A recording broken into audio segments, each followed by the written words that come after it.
Hello, it's Rodney Utt, your CT114 instructor here at the Wake Center, Classroom 24, our shop. I'm standing in front of a Delta unisaw, 10-inch unisaw. It's the heart of a lot of cabinet shops, including many that I've had. So with this saw, I'm going to show you a few table saw joints. And the first thing I'm going to do is show you how to change the blade and tell you a little bit about blades. This is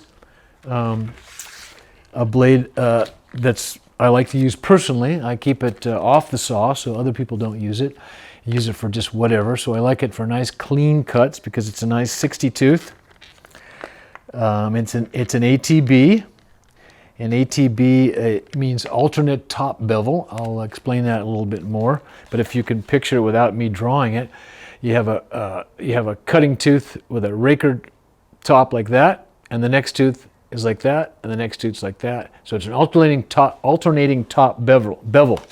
So the first thing we're going to do is we're going to take off the existing blade, and we're going to take it off by taking out the insert, the table insert, which is a new one that is very light, and it's as a matter of fact, I'm going to have to crank up the bigger blade and make a bigger slot, because the metal one that we used to have, I was doing some ripping and a piece got caught, and that's what it did. That's what the saw did, and that was not good. It was scary, and the table saw is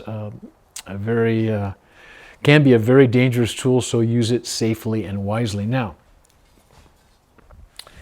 in taking off a blade, you're going to need an arbor wrench, and it should be right by the saw. And that arbor wrench is going to go on the arbor nut, which you can't see, but it's down here on the nut, right? And to get the saw off, I'm going to need a piece of waste stock.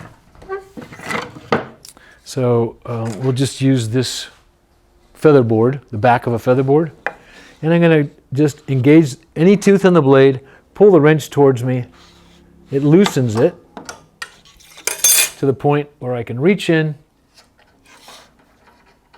and unscrew it. Now, normally I unplug the saw when I change blades.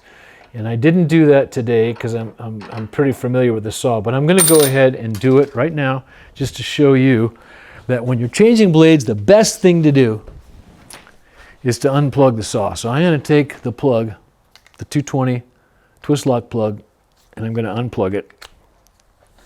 So now that saw can't start even if it wants to. All right, I'm taking off this thin Kerf diamond 10-inch blade, which is it's not an ATV, it's a combo. It's a Freud, so it's not a bad blade. It's sharp, it's pretty new. It's got some decent teeth on it. It's a 50 tooth blade.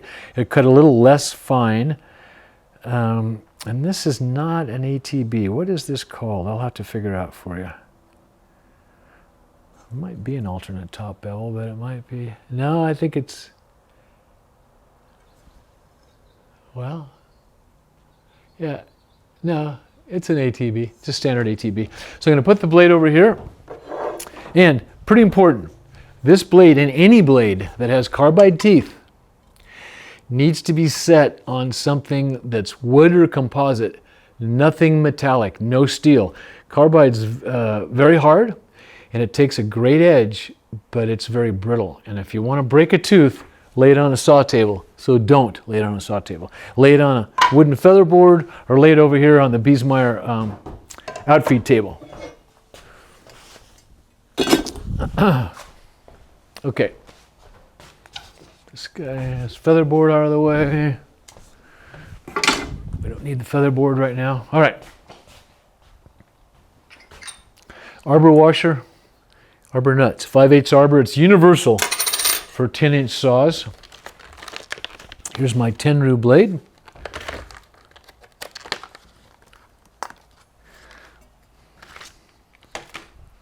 So all these blades are going to have an arrow rotation, and all table saws are going to revolve and turn towards you. So you always want that blade. This would be completely backwards. So that would have the blade turning towards you and hitting the back of the teeth. You don't want that. We want the blade to turn towards us and cut with whatever we're pushing through the saw. So I'm going to very carefully slide it down in this hole without touching any metal, put it on the arbor washer,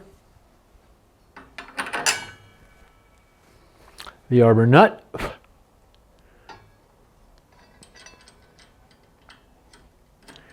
okay, that arbor nut has one way it likes to be on, and that's the way it has the flat surface.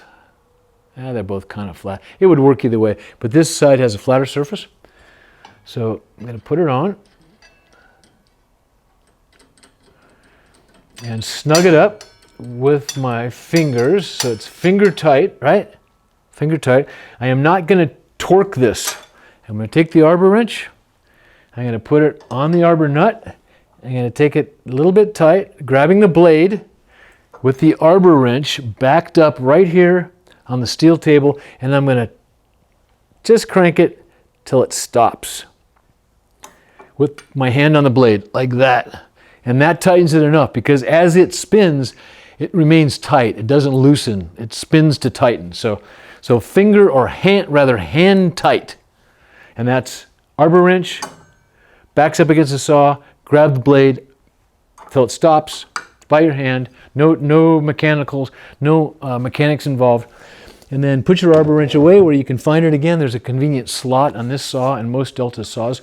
Now I'm going to have to, I can't slip this, I guess I could. This needs a little bit bigger kerf for this blade because I've had it, I made the kerf in this brand new insert with a thin kerf Freud blade. So I'm going to crank this blade all the way down and the adjustment for the blade height is right below the saw, on the front of the saw. On the side of the saw is the adjustment for the healing over of the blade, which we're going to use in soon enough. So let's go ahead and get this blade down below the level of the table. Put that guy in. And then we're going to turn it on, and I'm going to crank the blade up slowly and increase the size of the kerf through my insert. And I'm going to go ahead and turn on, plug in the saw.